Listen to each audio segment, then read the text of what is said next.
Hi, if we have not met yet, my name is Erin and I am a K-5 elementary music teacher in Northern Indiana. And I'm also the teacher author behind From Dairy Me to You. Now, can I just say, I was so excited to finally put a Christmas tree in my office with all of my music ornaments just to have the cat chew through the cord, so now none of the lights work. But nonetheless, lights or no lights, I'm here to talk about one of my favorite December activities, talking about the Nutcracker. Now, anyone who knows me knows that I have a soft spot for the Nutcracker. I have my own collection of Nutcrackers. I'll post a picture right up here. But let's just say my own ballet skills as a child was aspiring. I was never in our local production. My ballet career was pretty short, but there is something about Tchaikovsky's music and just the sights of the ballet that really puts me in the Christmas spirit. And I love sharing that joy with all of my students, kindergarten through 5th grade. Now, I feel like I owe you a bit of a backstory.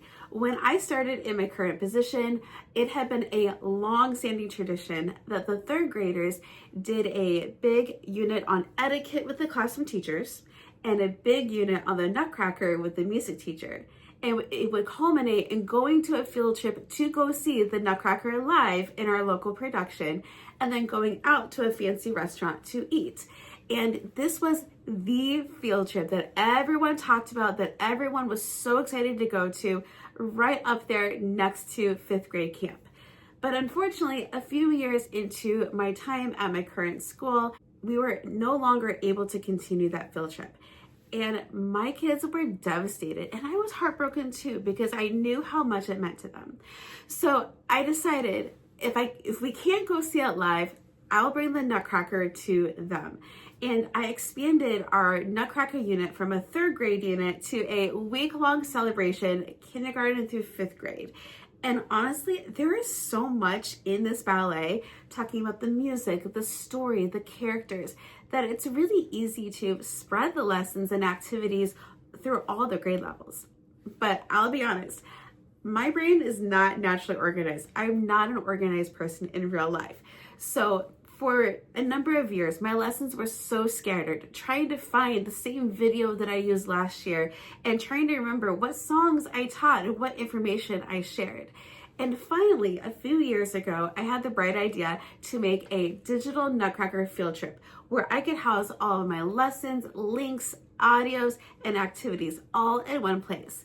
So today I'm going to give you a sneak peek as to how I use the virtual field trip, plus some other ideas that you can use in your own classroom, even if you don't use the field trip. So let's get started. So what can you teach about the Nutcracker? Well, number one, you can teach about Tchaikovsky. If you do a composer of the month in your room, Tchaikovsky is the quintessential composer for December, right along with Leroy Anderson.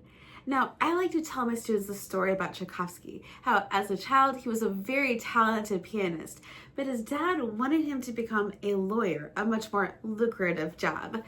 And even though he took a job at the Ministry of Justice, he took music classes behind his dad's back and eventually became a music professor himself, and then went on to write some of the most well-known ballets today, like Sleeping Beauty, Swan Lake, Romeo and Juliet, and of course, the Nutcracker.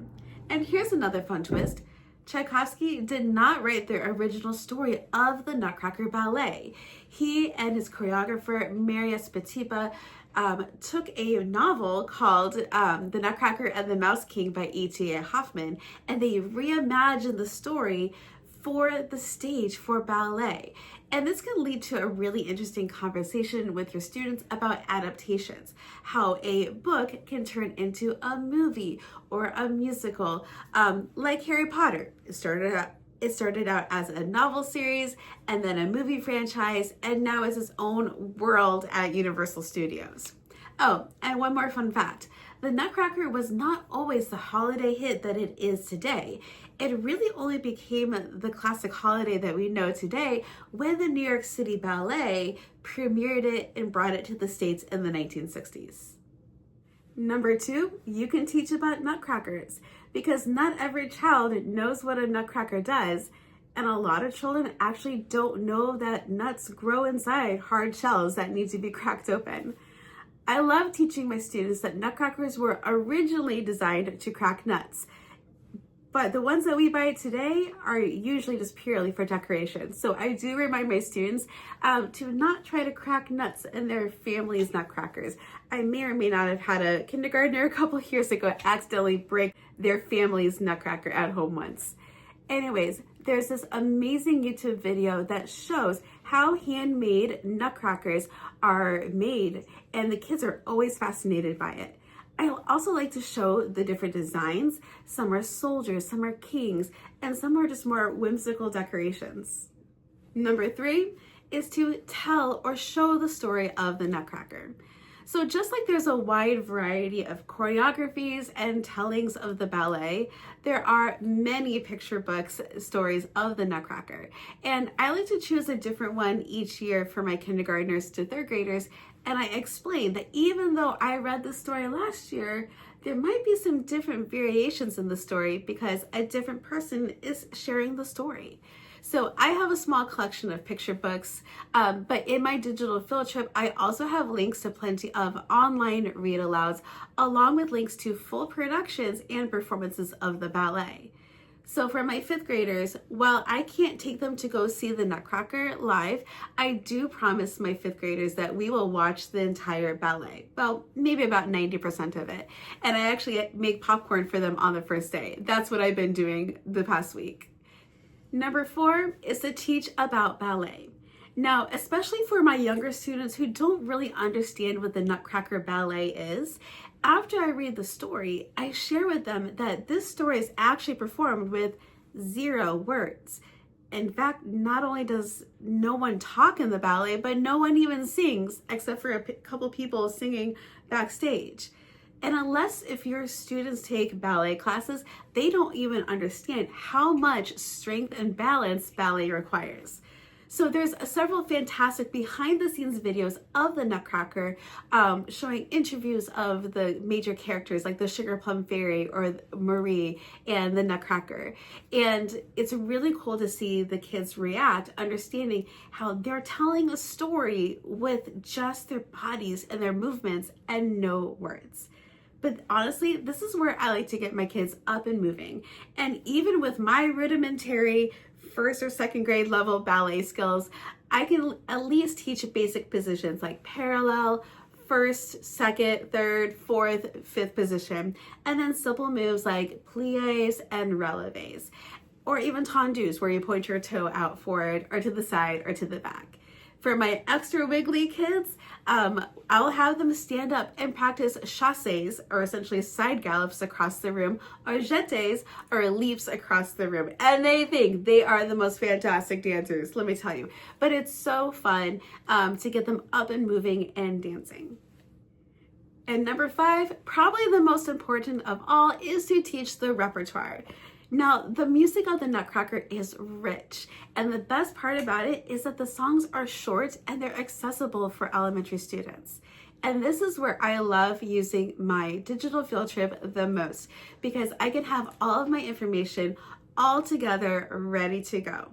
So personally for me, I'm at the point in teaching where I have kind of my set songs that I cover in each grade level, and I see my students twice a week. So generally I cover about 2 songs per grade level per year. Now, for you, that may look different. If you see your students once a week, or you're new, or you don't have as much time to plan, feel free to have several grade songs cover the same pieces. There's so many ways you can adapt them for younger and older students. So for example, my kindergarten students are learning about the Chinese tea dance. We are watching 2 different performances because honestly, the song is 1 minute long. And I have them compare and contrast the 2 different performances. For example, my students noticed that one song was faster than the other, even though it was the same song. They had the same number of dancers, but the costumes looked different and the props they used looked different as well. And then I chose a movement activity to do with them. So for example, Soaring Scarves Academy has these wonderful YouTube videos, and I'll link them down below, with scarf movement activities to different songs from the Nutcracker. So we followed up with our compare and contrast to doing a scarf movement that the kids really enjoyed. Another example is using the Nutcracker March with 4th grade. I don't have them watch and compare and contrast 2 different performances because the song is longer, but it's a really good opportunity to have students watch a performance of a piece and have them figure out how do they show emotions and tell stories without any dialogue at all.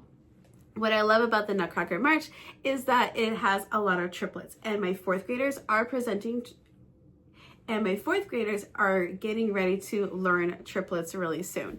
So once we have watched the ballet and kind of analyzed how they tell the story through movement, then I'm going to teach them a really simple cup game which has triplets in their hands.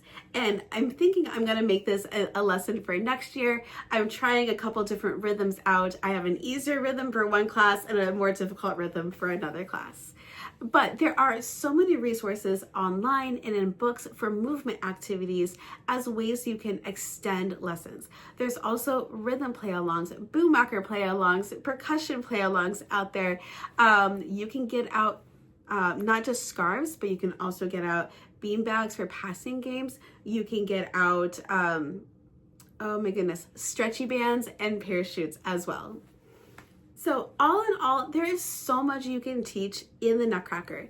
And in my digital field trip, I try to give you as much information as possible. I have little blurbs about each song and its history.